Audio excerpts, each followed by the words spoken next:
अस्सलाम वालेकुम viewers, rich Pakistan के नए एपिसोड में दो इंटरेस्टिंग न्यूज़ लिए मैं हूं आपका मेज़बान अब्दुर्रहमान।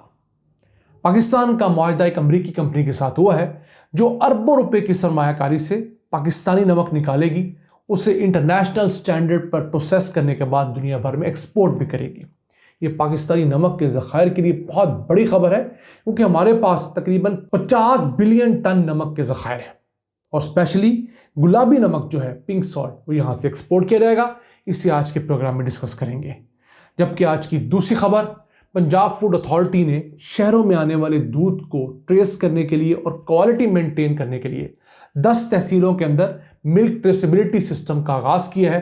यानी दूध को अब ट्रैक किया जा सकेगा कि वो किस गांव में किस ग्वाले से लिया गया, किस गाड़ी में उस शहर तक पहुंचा और उस दुकान पर उसको कैसे मेंटेन किया गया। दूध की ट्रेसेबिलिटी उसकी क्वालिटी के लिए बहुत अहम होती है। इस खबर को प्रोग्राम के दूसरे हिस्से में डिस्कस करेंगे, लेकिन पहले चलते हैं उस होने वाले मुआहदे की तरफ जो कि अमरीकी कंपनी मिरेकल सॉल्ट वर्क्स और पाकिस्तान मिनरल डेवलपमेंट कॉर्पोरेशन के दरमियान साइन हुआ है। इसके तहत ये अमरीकी कंपनी $200 मिलियन यानी पाकिस्तानी रुपयों में 56 अरब रुपए पाकिस्तान में इन्वेस्ट करेगी। एक state of the art factory Pakistan में लगाई जाएगी जो ना सिर्फ यहाँ पर नमक की इंटरनेशनल स्टैंडर्ड के ऊपर एक्सट्रैक्शन करेगी, क्रशिंग करेगी, बल्कि उसको प्रोसेस भी बैन अवी मेयार पे किया जाएगा और उसकी बेहतरीन पैकिंग करके यही कंपनी पाकिस्तान से नमक एक्सपोर्ट भी करेगी और स्पेशली हमारा पिंक सॉल्ट।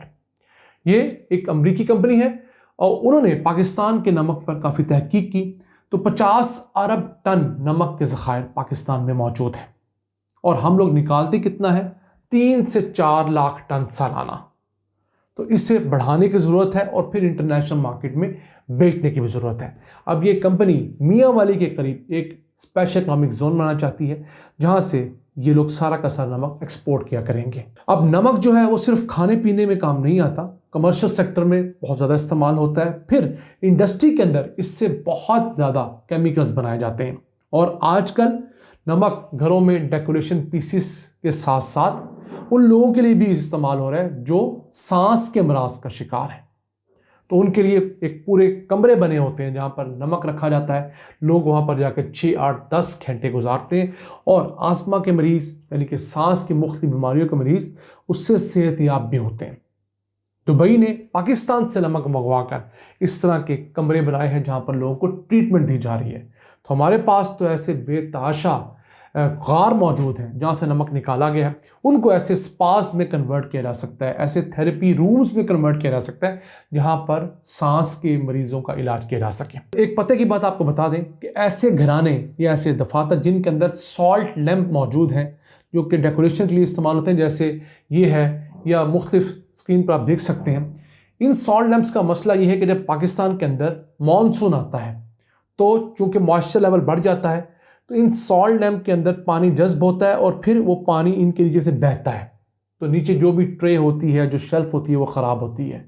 तो इनका जो मानसून के अंदर संभालने का तरीका ये है कि अगर इनमें लाइट लगी है तो मानसून के 2-3 महीनों में इनके अंदर मैक्सिमम लाइट आप जलाएं।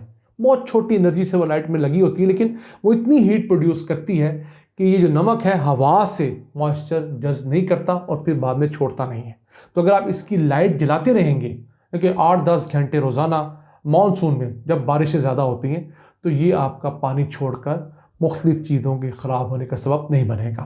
दूसरा, इसे आप मानसून में प्रॉपरली पैक कर दें, एयर टाइट कर दें या शॉपर में बहुत टाइटली पैक करें तो उससे भी आपके मसाइल किसी हद तक हल हो सकते हैं। इसके साथ साथ सॉल्ट माइन दुनिया के अंदर टूरिज़म का बहुत बड़ा ज़रिया है। अब मैं आपको मिसाल देता हूँ, पोलैंड की बहुत बड़ी सॉल्ट माइन जो कि अब बंद हो चुकी है लेकिन उन्होंने इसको टूरिस्ट पर्पस के लिए खोला हुआ है, विलेज का। इस सॉल्ट माइन के अंदर 10 लाख से ज़ायद फॉरेनर्स आते हैं विजिट करने के लिए, जबकि हमारी ख्योड़ा के माइन में 24 करोड़ मुल्क से बमुश्किल 3, 4, 5 लाख विजिटर्स आते हैं सालाना और उसमें मैक्सिमम तादाद पाकिस्तानियों की होती है। तो हमें चाहिए कि हम भी इस तरह की टूरिस्ट डेस्टिनेशन को दुनिया के लिए मज़ीद पुरकशिश बनाएं। जो भी सयाह पाकिस्तान आए उसकी ख्वाहिश हो कि मैंने ख्योड़ा जाना है जो दुनिया की इस वक्त दूसरी बड़ी ऑपरेशनल नमक की कान है, तो वहाँ पर जाके वो स्पेंडिंग करेगा, देखेगा, पाकिस्तान का सॉफ्ट इमेज लेकर जाएगा और पाकिस्तान को फ़ायदा भी होगा। आइए चलते हैं आज की दूसरी अहम खबर की तरफ। पंजाब फूड अथॉरिटी ने एक बहुत अच्छा इनिशिएटिव शुरू किया है, मिल्क ट्रेसेबिलिटी सिस्टम। इसके तहत पंजाब की 10 तहसीलों से farm to store and house तक जो मिल्क है उसकी ट्रेसेबिलिटी मुमकिन बनाई जाएगी। इसमें होगा ये कि जो दूध भी इन 10 तहसीलों के अंदर आएगा उसका पता होगा किस गांव से किस ग्वाले से लिया गया है। फिर जिस गाड़ी के अंदर ये दूध आएगा वो गाड़ी भी रजिस्टर्ड होगी, खा वो रक्षा है, खा वो टैंकर है, खा वो चिलर है, खा वो बाइक है, या खा किसी और चीज़ के ऊपर ये मिल्क अगर ट्रांसपोर्ट होगा तो वो गाड़ी रजिस्टर होना ज़रूरी है। फिर ये गाड़ी जब किसी दुकान पर पहुंचेगी तो उस दुकान को भी रजिस्टर किया जाएगा। तो पूरा एक सिस्टम बनाया गया है। इससे सेफ, क्लीन और स्टैंडर्ड मिल्क मुहैया करने की तरफ एक हम बड़ा कदम उठा पाएंगे। ज़िले बहुत अहम हैं जिसकी तहसीलें फिलहाल इसमें शामिल की गई हैं। लाहौर, कसूर, शेखपुरा, फैसलाबाद, गुजरांवाला, रावलपिंडी, सरगोदा, मुल्तान, साहिवाल और बहावलपुर। तकरीबन पंजाब के सारे बड़े अजला की एक एक तहसील जो है इस पायलट प्रोजेक्ट के अंदर शामिल की गई है। अब इस काम में ग्वाले भी रजिस्टर होंगे। वो लोग जो दूध लेकर आते हैं उन्हें रजिस्टर करना बहुत ज़रूरी है। पहले ये होता था कि पंजाब फूड अथॉरिटी की गाड़ियाँ शहरों के बाहर खड़ी होती थी, मुख्तलिफ दूध लाने वाली गाड़ियों को रोकती थी, दूध चेक करती थी, जो ख़राब दूध होता था उसको ज़ाया कर देती थी। तो पिछले तकरीबन 6 सालों के अंदर 2017 से लेकर 2024 तक इन गाड़ियों ने 40 करोड़ लीटर दूध के सैंपल चेक किए और उसमें से 82.5 लाख लीटर दूध ज़ाया कर दिया गया।